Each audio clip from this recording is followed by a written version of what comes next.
Saludos y bendiciones amigos y hermanos de El Arca de Jesús. Te saluda nuevamente tu pastor amigo Alejandro Espitia.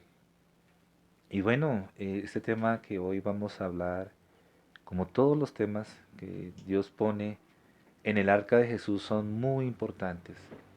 Precisamente en este mundo que hoy estamos viviendo, donde prima como el conocimiento, donde prima la razón, donde prima el humanismo y el secularismo, eh, muchas veces tenemos que preguntarnos si realmente los pasos que estamos dando son los correctos. Y hoy quiero hablarles precisamente de un tema que he titulado Endereza tus pasos. Su nombre admirable, su nombre consejero, su nombre Dios fuerte, Padre eterno, príncipe de paz. Su nombre admirable, consejero, su nombre consejero, Padre eterno, su nombre Dios fuerte, Padre eterno, príncipe de Bienvenidos a El Arca de Jesús. Bueno, y vamos a basarnos en lo que nos enseña el Salmo 40, en versículos del 1 al 2. Salmo que fue escrito por David y salmo que también nos va a ayudar muchísimo como ejemplo para lo que el Señor hoy quiere compartir. Dice así el versículo 1: Pacientemente esperé a Jehová, y se inclinó a mí, y oyó mi clamor, y me hizo sacar del pozo de la desesperación, del lodo cenagoso.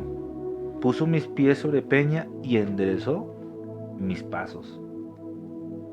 Entonces, lo que David estaba viviendo, pues era un momento donde él estaba experimentando lo que significaba fallarle a Dios.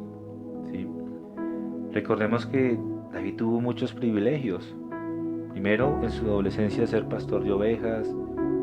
Después el Señor le hizo el llamado y lo llamó a ocupar una posición muy importante en la nación de Israel, como ser su rey.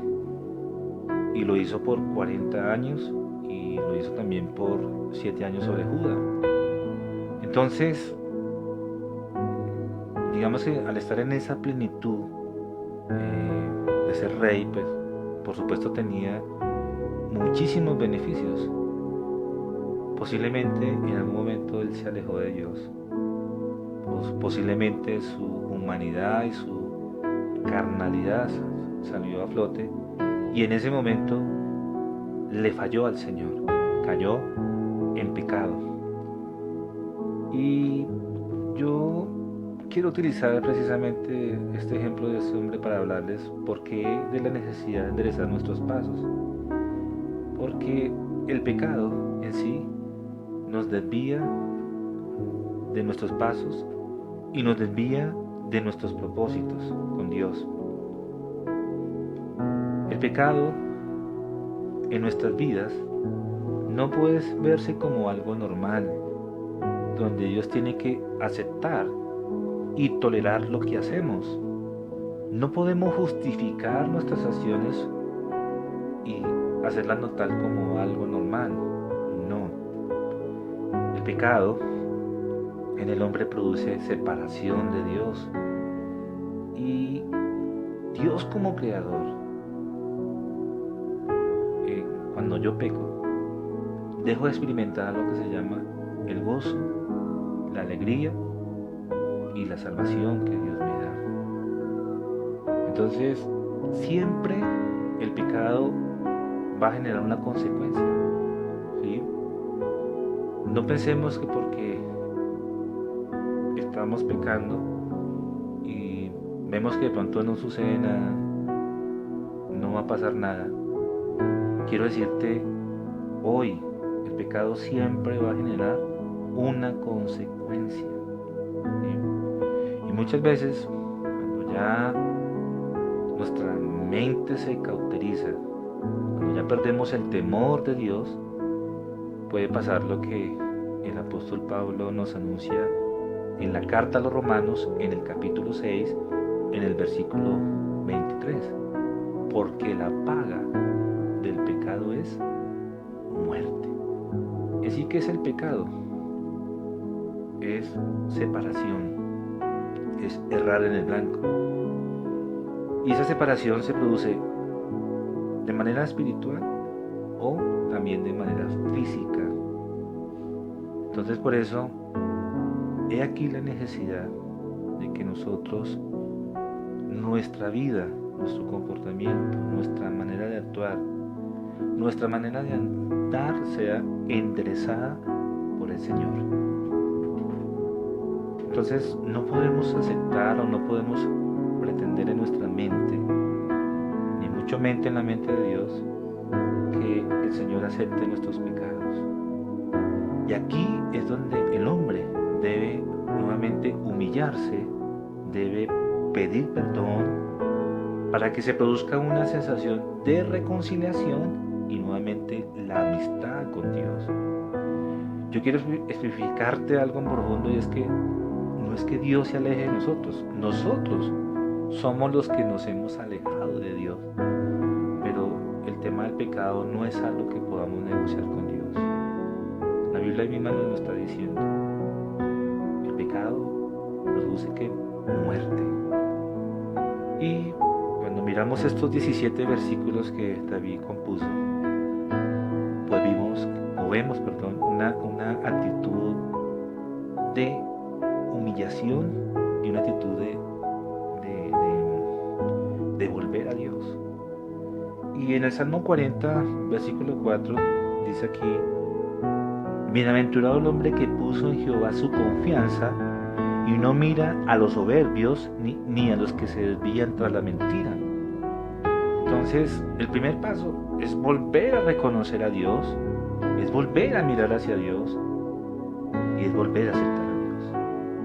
Lo segundo es reconocer lo que nos lleva a pecar. ¿Sí? Tenemos que reconocerlo. ¿Sí? Y puede ser difícil porque a veces el pecado es agradable, a veces el pecado nos gusta. Pero ojo, esto es un engaño. Y precisamente eso habla de la sutilidad y del engaño que Satanás pone en nuestras vidas. El engaño. Entonces, yo tengo que reconocer que estoy pecando. Yo tengo que reconocer que estoy fallando.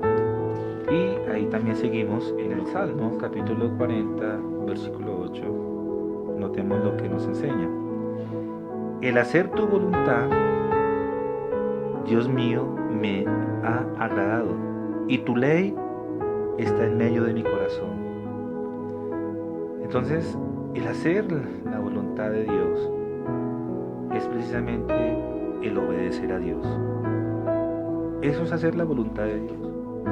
Es obedecer, no es hacer mi voluntad, sino hacer la voluntad de Dios. Y también nos enseña aquí que la ley, su palabra, debe estar en nuestro corazón. Posiblemente muchos de nosotros hemos fallado a Dios, y muchos hemos fallado por desconocer lo que enseña la palabra. Pero aquí tengo que dejarte una reflexión. Si yo voy por la calle, monto en mi vehículo, en una moto, en una bicicleta, y de pronto me ponen una infracción y digo, yo me molesto por esa infracción y la apelo, y de pronto cuando estoy allá me dice: mire, qué pena, señor, pero el hecho de que usted desconozca la ley no le exime de su responsabilidad.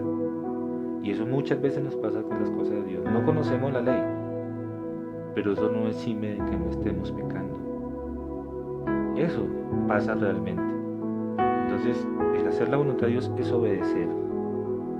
En los Salmos 40, desde versículos 9 a 10, dice: he anunciado justicia en grande congregación, he aquí no refrené mis labios, Jehová, tú lo sabes. No encubrí tu justicia dentro de mi corazón, he publicado tu fidelidad y tu salvación. No oculté tu misericordia y tu verdad en grande asamblea. Yo quiero hablarles aquí algo muy específico, en la manera de que esa justicia se vea reflejada. Aquí el salmista nos está hablando en gran congregación, pero ¿cómo se refleja esa justicia? ¿Cómo proclamar la justicia de Dios? Y esto se refleja en la persona de Jesucristo. ¿Por qué? Porque Jesús es la única persona que me puede perdonar mis pecados. Es el único que me puede lavar mis pecados. Es el único que pagó el precio por mis pecados. Cuando yo miro hacia Jesús, cuando yo reconozco a Jesús, el Hijo de Dios, estoy reconociendo la justicia de Dios. Entonces no es por mis obras, sino es por lo que Dios ha hecho por mí. Y eso es lo que conocemos como la gracia. Entonces esa es practicar la justicia de Dios. Por supuesto, conocer a Jesús y vivir una vida con Jesús.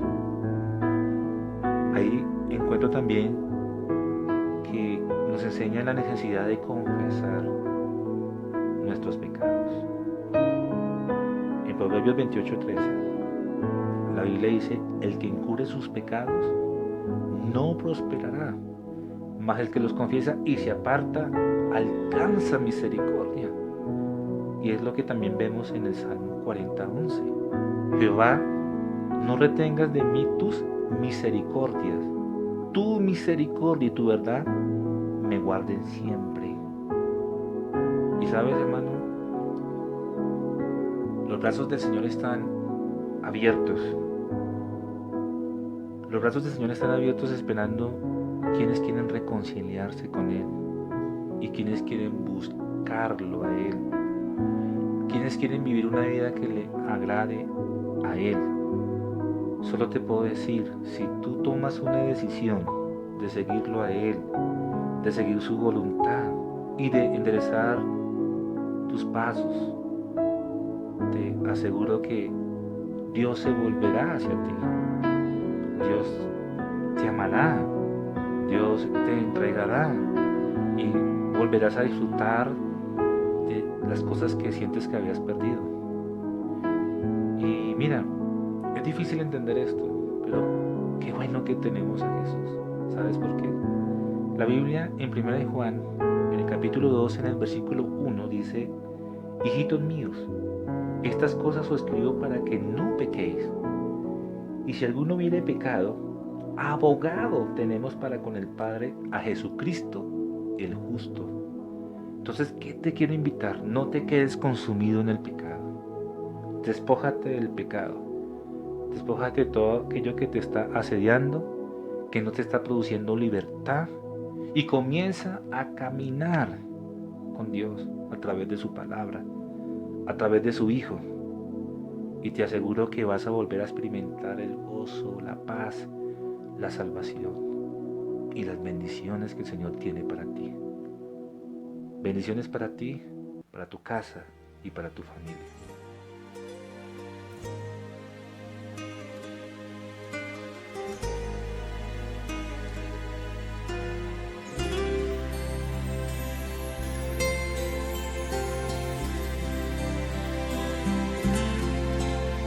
Tras en mi vivir mi propia senda más frustrada fui. Hoy puedo entender el paso hacia ti, tu perfecta voz.